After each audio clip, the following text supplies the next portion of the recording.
Bismillah, Assalamualaikum warahmatullahi wabarakatuh. Waalaikumsalam. Sebagaimana tema kali ini yang sudah disampaikan bahwa siapa Rasulullah Sallallahu Alaihi Wasallam. Kalau berbicara masalah sosok Rasulullah Sallallahu Alaihi Wasallam, ini tiada jemu, ini kata yang tidak pernah bosan untuk diucapkan, untuk dibicarakan. Karena Allah saja senantiasa memuji, karena khuluqul azim. Engkau sungguh mempunyai akhlak yang agung. Allah saja memuji, apalagi pujian kita. Makanya kalau seandainya kita berbincang yang bermutu dan bernilai, berbicaralah dengan Rasulullah Sallallahu Alaihi Wasallam. Bahkan di era abad sekarang, ikhwatu iman, Michael Hart ini seorang pemersatu. Dia menggali dan mencari sosok yang paling populer, yang paling dicintai dan paling berpengaruh di muka bumi ini. Bukan hanya di Indonesia, di muka bumi ini. Ternyata Rasulullah Sallallahu Alaihi Wasallam adalah orang nomor satu.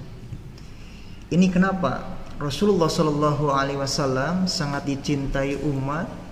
Bahkan umat tidak rela Rasul dihina, dicaci maki, karena sosok Rasulullah Sallallahu Alaihi Wasallam ini begitu luar biasa, begitu bersahaja, karena mempunyai sifat siddiq, amanah, tabligh dan fatonah. Inilah yang tidak semua manusia punya. Karena hanya Rasulullah Sallallahu Alaihi Wasallam dan para nabi dan rasul sebelumnya yang mempunyai sifat seperti ini.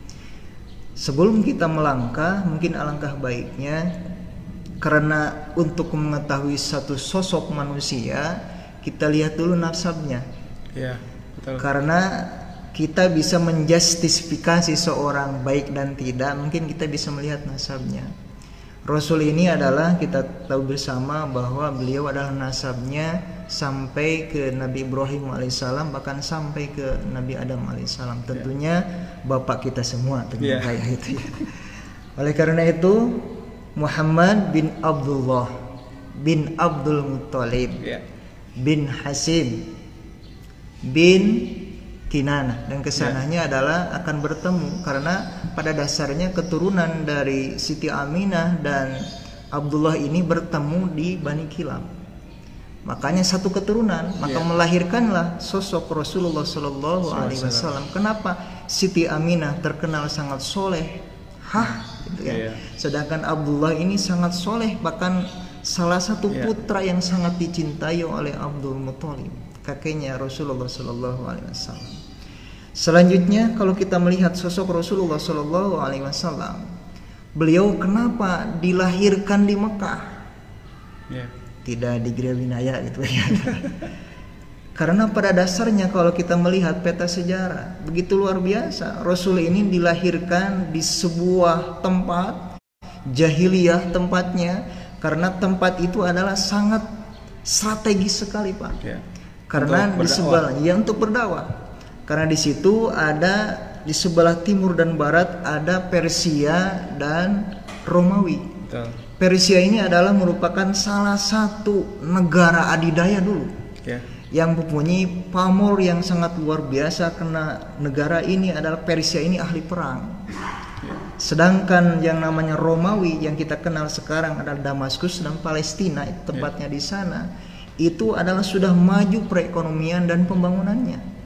Tapi mereka sayangnya pada waktu itu dua-duanya tidak suka kepada Rasulullah Sallallahu Alaihi Wasallam. Makanya Rasul dilahirkan di bumi Mekah, bumi yang sangat tandus, termasuk orang-orangnya juga jahiliyah. Karena orang, untuk membetulkan orang ini sangat mudah bagi orang yang masih bodoh daripada orang yang sudah pintar, Pak. Karena Rasul dilahirkan di Mekah itu adalah dilahir di tengah-tengah orang bodoh. Karena jahil itu kan bodoh. Makanya ketika di Persia orang sudah pada maju, di Romawi sudah pada maju. Makanya Rasul dilahirkan di Mekah. Jadi intinya dulu, setelah itu beliau baru menyebar. Dan selanjutnya kita lihat bahwa Rasulullah Sallallahu Alaihi Wasallam dari mulai kelahirannya 2 bulan dalam kandungan sudah ditinggalkan ayahanda tercinta. Selanjutnya 6 tahun kemudian ditinggalkan oleh ibunya Siti Aminah. Setelah itu diasuh oleh kakeknya Abdul Muthalib. Itu cuma 2 tahun. Abdul Muthalib ini bukan orang kaya, tapi dia hanya mempunyai pengaruh yang kuat di Mekah karena ketua suku.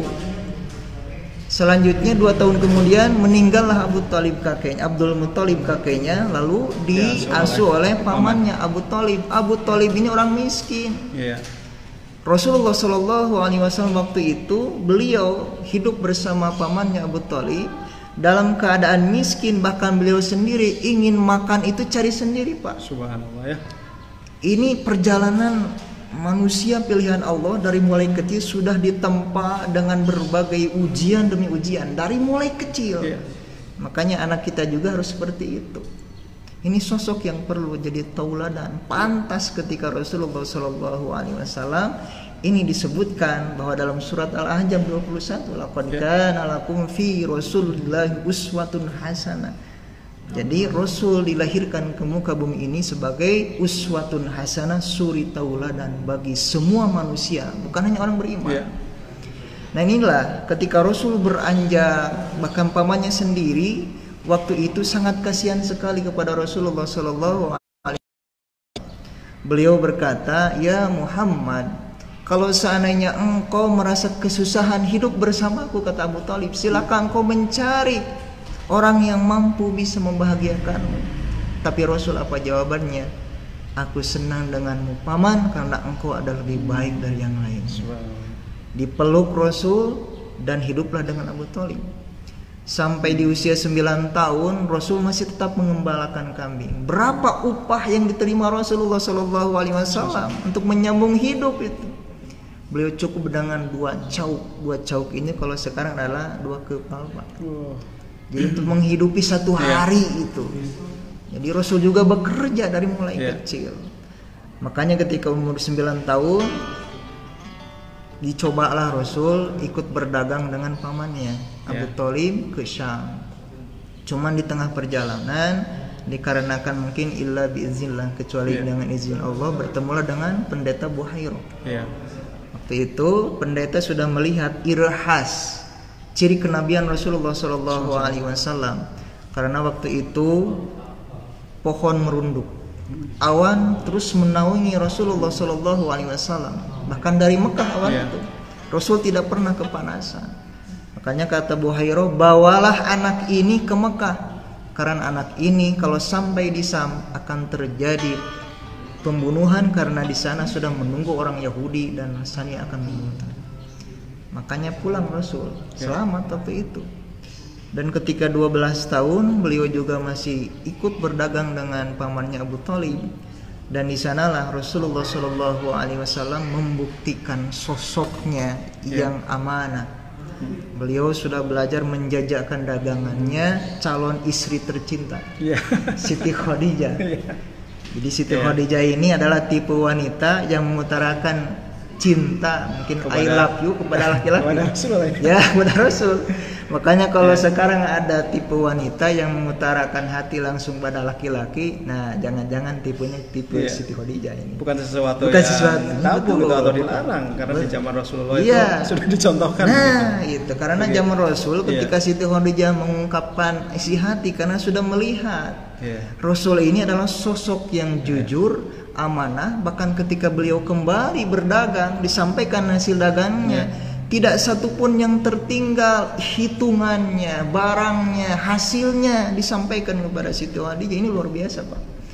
Makanya itulah yang sangat menarik bagi Siti Khadijah. Kenapa terpikat dengan Rasulullah Sallallahu Alaihi Wasallam? Karena Rasul ini dari mulai kecil amanah.